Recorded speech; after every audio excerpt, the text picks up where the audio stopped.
Can't you just feel it? The conflict is becoming apparent in our culture. It reminds me of those words of John Paul II. We're now living in the final confrontation between the gospel and the anti-gospel, between the church and the anti-church, between Christ and the antichrist. And if we don't choose to know God's word, to believe God's word, and follow God's word, we're going to be a sitting duck for all kinds of confusion, all kinds of disorder. Those are really important choices that people have to make. And these choices are difficult. Who am I going to marry? What kind of life am I going to live? How am I going to raise my kids? What am I going to do with my time, my talent, and my treasure? And I have to make a choice today. Jesus says to each one of us, I came that you might have life and have it to the full. The question is, do we want it?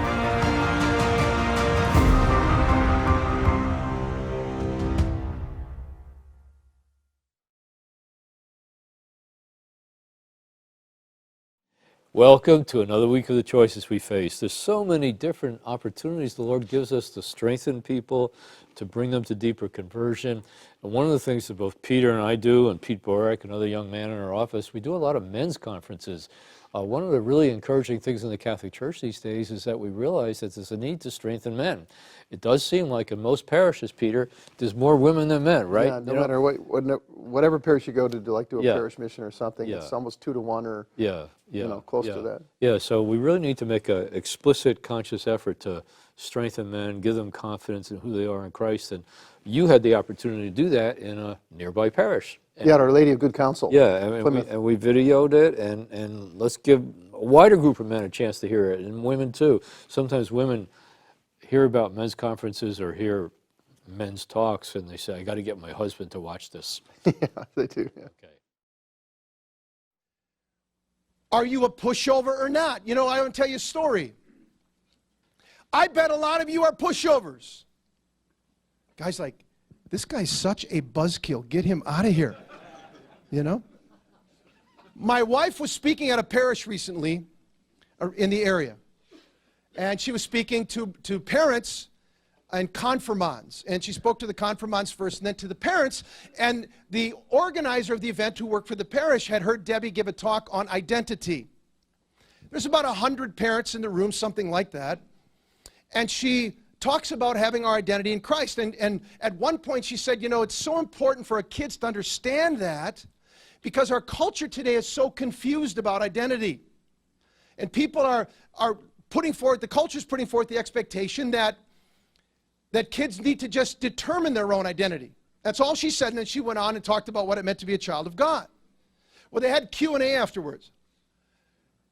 And a woman raises her hand in the back, and she stands up, and she said, she teaches at a local public school. And she said, I cannot believe you. You are so intolerant, and you are such a hater. You have no idea what, you know, she went on and on and on, okay? And then another woman got up and said the same thing. My wife said there were at least 30 men in that crowd. And no one said a word. Not one person. She came home that night, and she came downstairs. I was watching a basketball game, and she came and sat down. I said, hi, honey, how'd it go? She goes, wow, it was actually kind of hard. I said, why? And she goes, I got blasted tonight, you know. I said, for what? You? I mean, she's just like the most, you know, the last person you'd think, you know, would ever provoke that in anybody, you know. I said, why? So she explained it to me, what happened. And this was my response. I said, oh, honey, this is so good. I'm so proud of you. St. Peter said, when you're in a moment like that and you're reproached for standing up for what Jesus taught, the glory of Jesus is upon you. Isn't that awesome? And all the men in the room, what did they do? A bunch of little babies, a bunch of little cowards. What are people going to think of me? We're losing opportunity. What's happening, brothers, in the church and in the culture, it's on a collision course. It's already beginning, but it's going to get really, really difficult to be a Catholic. We're not even close to the end of where this is going. We're experiencing a Psalm 2 crisis. What is Psalm 2? Pope Benedict said this psalm is often repeated in history. How does it begin? The kings of the earth and the rulers have set themselves against the Lord and against his anointed. Let us throw off his chains. Let's throw off his commands so that we can be free. Do you see that happening in the culture? The culture is increasingly finds the church offensive. And that hostility is going to keep growing. Because we've lost the core values in our culture, the kind of cultural agreement that God's real, that God exists, that respect for God and the things of God is important. That's gone. It's not coming back for some time. And the hostility in the heart is going to keep growing. And why you see that is because when you, as Pope Benedict put it this way, listen to how smart and insightful Pope Benedict was. Here's how he described what we're experiencing. He said, today, in vast areas of the world, the faith is in danger of dying out. Like a flame which no longer has fuel. He said, what we're seeing is that humanity is pushing God from the human horizon. And he said, when God, who is light, is pushed from the human horizon, what happens? The world begins to fall back into darkness. And he said, as a result, humanity is losing its bearings with increasingly evident and destructive effects. How many of you say we're kind of losing our bearings a little bit? I mean, the devil is going after, I don't know why this time in history, but brothers, he's going after all of it. He's going after not only denial of God, but the denial of human nature, the denial of Christian anthropology, the denial of male and female, the purpose of marriage, the purpose of sex, all of it. Why is this happening? Well, the wider culture, secular culture, is celebrating it as a victory. It's Psalm 2. We're throwing off those chains of Judeo-Christian worldview. We're free now. We can't be free and happy in America if we can't be the self-designers of our own existence and our own identity. That's a battle against God. And they don't even know it. And what did John Paul II say? What it produces, we're going to produce a culture which is a way of life. We've had an imperfect but a good culture in America historically because we basically respected God and the things of God. But that starts to go away, and what happens, John Paul said, the darkness begins, and what happens, a culture of death emerges. What do we just see from the Catholic governor in New York?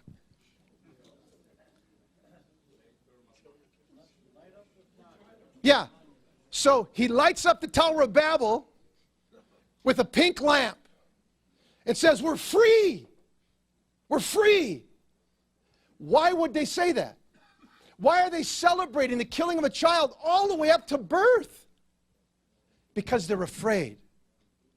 Hebrews chapter 2, verse 14. It's the devil's strategy to enslave the human race through the fear of death. When the light goes out, death rules. And so what ends up happening is a culture under the lordship of darkness, not the lordship, our king. It starts to form. There's no third way. There's two kingdoms. That's all there is. And people aren't saying, they're not waking up in the morning and saying, oh, gee, I want to follow Satan. Most people. They're not saying that. But they're filled with fear. They think religion is going to somehow ruin their weekend. It's going to limit their capacity to be who they feel like they're supposed to be. And they're drinking in the lies. And then when you start panicking, without God, without eternal life, without the fact that you know you're a child of God and you're going to be home soon, and your neighbor's not a threat to you. You can love your neighbor. You can love everybody because God's in you and nobody can take away where he's bringing you, and that sets you free to love. But if that's not there, my neighbor becomes a threat to me. Even a child in the womb is a threat to my freedom and power. It's diabolic. And you see, brothers, the reversal. In a Christian culture, we imitate our King on the cross who's telling us this is fulfillment. This is human greatness. To die, to give your life in obedience to God your Father in love. To make the exchange. Jesus is saying, here's how you men ought to live. My life for yours. Your life for your wife. Your life for your children. Your life for your country. Your life for other people. But what's the governor of New York saying? A diabolic inversion of the whole thing. No, I can't be happy unless you die for me. Jesus is saying, my disciples are smarter than that. They're wiser than that. They know that the way to freedom and love is to lay down their life and die like I did. They can trust me because I passed from death to life, and I'm in glory, and I've given them the Holy Spirit who's touched their hearts, and they know I'm not a liar. And they can follow me and lay down their life. It's diabolical, and it's big. It's really big what we're experiencing. And the hostility is going to keep coming, but that's okay. You were made for this time. It's so amazing to me that Prentice gave this talk tonight. You know, like, are you a pushover or are you dangerous? I mean, brothers, is God talking to you or not? And to me, we need masculine virtue. Masculine virtue. It is unnatural for a man to sit down at that parish I was telling you about and not respond. The next day, my wife got emails from the women. The organizer said, I'm so sorry, your talk was amazing, but when that woman got up and she was so angry, I was paralyzed in my seat, she said. And apparently the men were too. I mean, this is the church. We're not talking downtown Ann Arbor.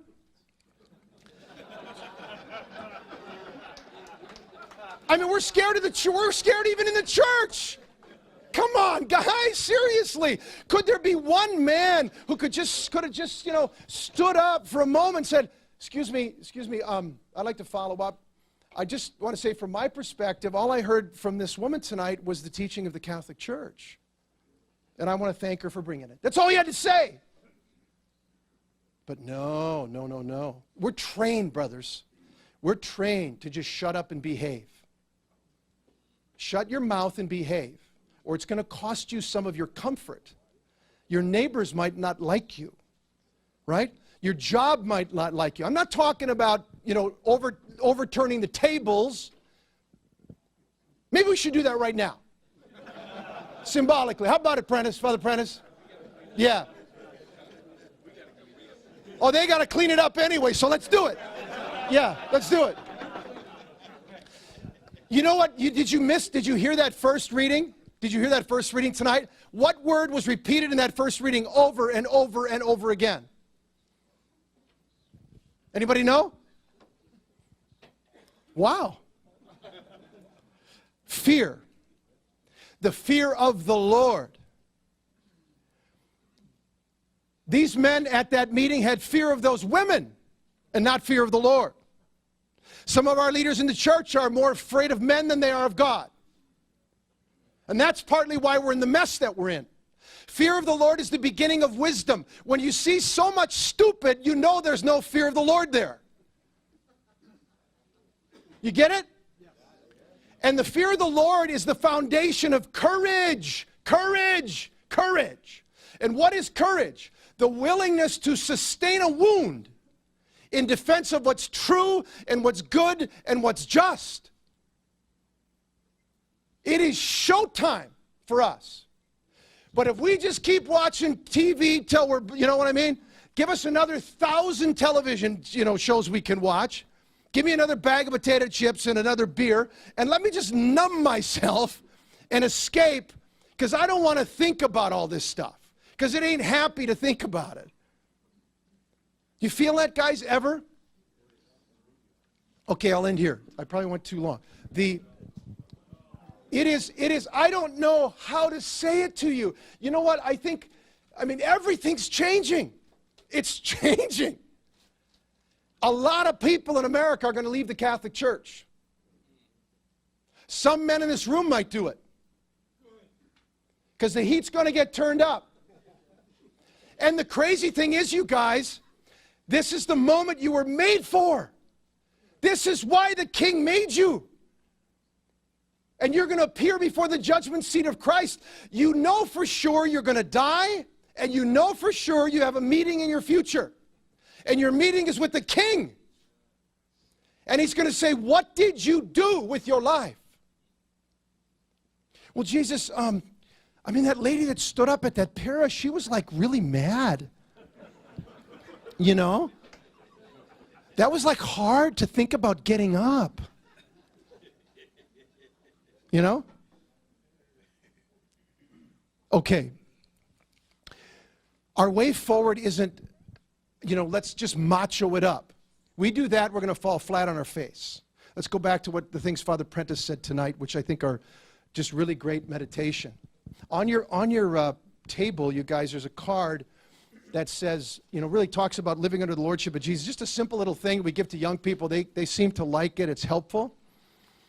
Why are we here as disciples? We follow the rhythm and life of Jesus Christ. Where's Jesus taking us? In the first triangle, it says the three directions of Jesus' life, up, in, and out. What does that mean? What are the three directions? What would up be? His relationship with the Father. He's bringing us into a relationship with the Father. So serious prayer is foundational to everything, right? It's abiding in Jesus. Jesus said, if you abide in me, and you know what he said? He said, abide in my love. He wants you to live, you guys, he wants to teach you with the help of the Holy Spirit to actually live in the experience and the awareness that you are profoundly loved. He's in your corner. He's made you for this moment. He wants to fill your heart with purpose, and he's going to bear fruit through you if you abide in his love. And he's so the way the Father loved him, the way he loved the Father, he's going to love you. So up, our relationship with him. What's in? What do you think in means? Right here. Your family and this community. It's the body of Christ. Build this community, right? And then what's out? It's mission. Seeking and saving the lost. These are the rhythms of Jesus' life that he wants to draw you in. So I'd ask you tonight, think about this and be honest. Where am I in relationship to the up and the in and the out in my own life? And I would say this parish, my money bets, you guys, relatively speaking anyway, are strong on the up and you're pretty darn strong on the in as parishes go. But I wonder what the out looks like. Okay, I'm going to end with this. I was in the chapel at Christ the King earlier tonight, and I felt Jesus say to me, you go tell those men that I've given them all this stuff for the last 10, 12 years in this parish. And I've equipped them, and I love them, but I want them to lead now. It's time to move. It's time to lead. And what does that mean? Jesus wants you to lay hold of your assignment. Every man in this place, Jesus has marked out to deploy in his mission. You need to find out what assignment the Lord has given you. Where are you meant to be placed in this battle? It'll come according to your gifting in the Lord. It'll come according to, deep down, you may not even know it, to the passion that's actually in your heart. But he wants to move out. He didn't give you all of this for these years to just sustain you. He's given it to you to go out, right? And so you might say, I don't know what that out looks like for me. That's okay. Get on your knees and just start asking him. Get Father Prentice to sit down and say, Father, I want to know my assignment in the Lord. How can I find that out? I don't want to miss another day. I want to go all the way with my King while I still have breath. Because this is bigger than a national championship, right? This is bigger than all the things we love, and it's okay to like those other things, but we need to have more passion, more burning in our hearts for the King's assignment for us while we still have time, so when we come home to him, he can put a crown on our head. He's going to put a crown on your head. He's going to reward you. Wow! Wow! The apostles were hungry. Paul said, I can't wait to get my reward. Do you see where his heart is? It's not just here. It's eternity in the moment. That's where wisdom comes from. That's where we get smart.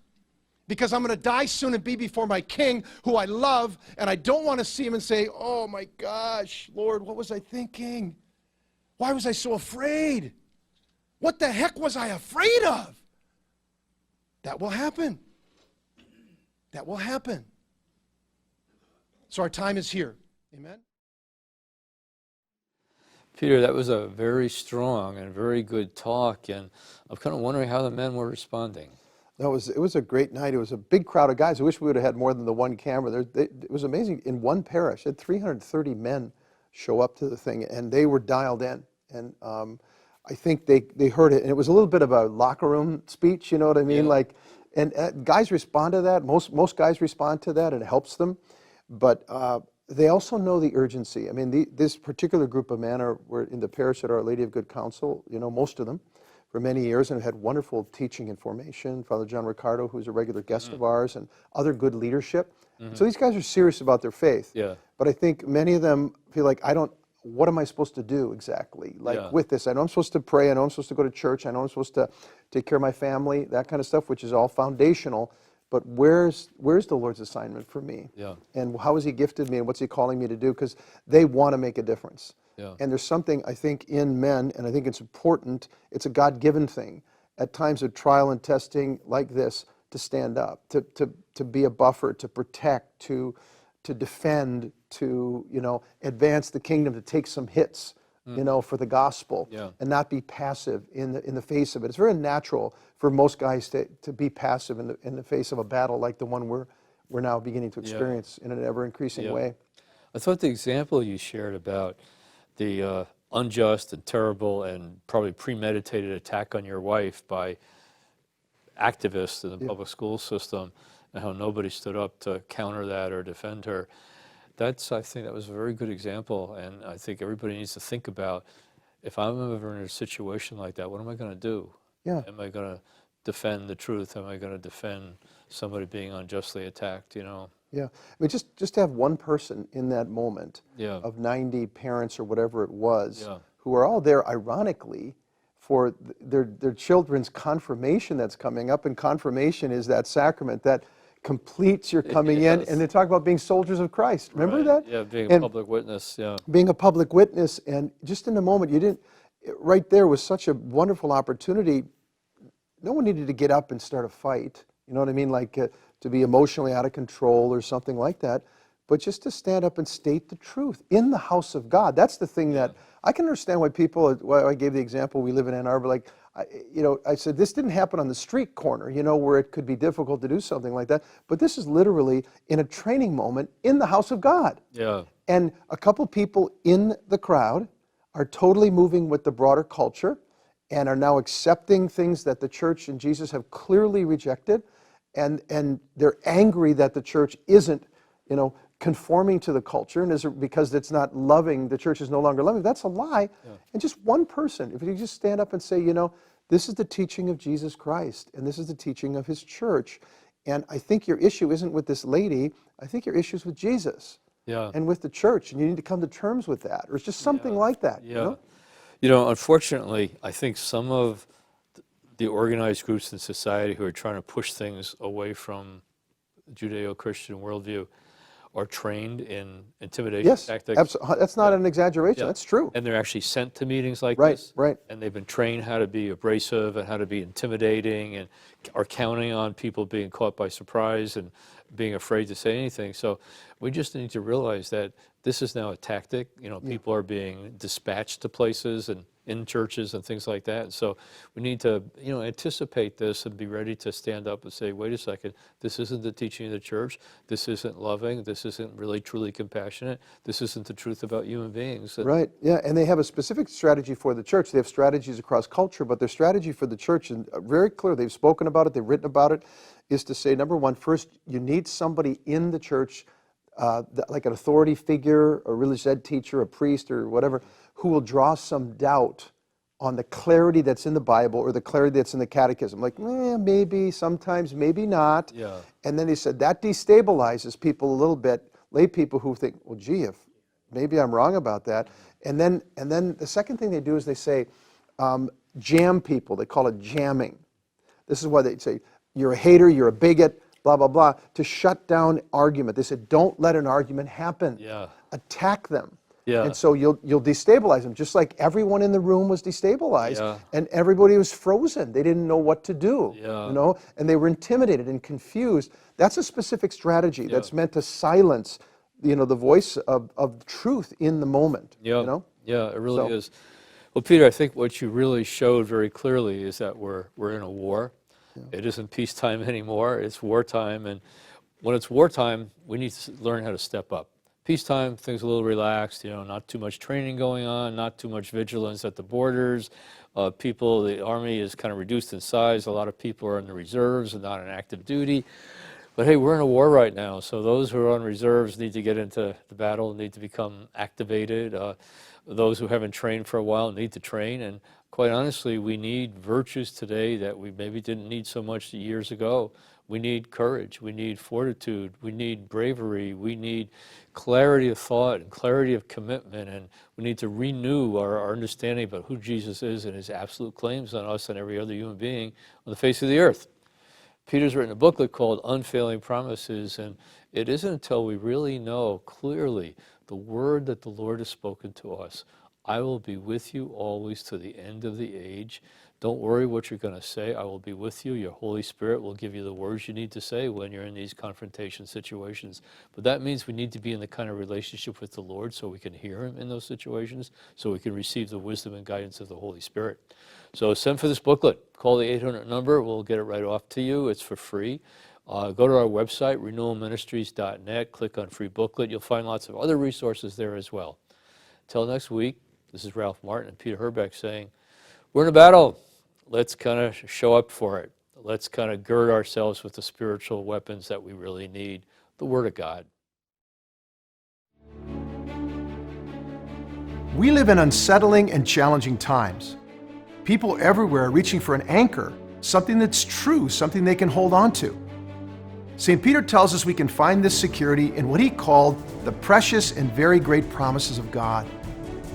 The Bible is filled with promises that come directly from the heart of a loving Father. And they've all been fulfilled for us in Christ.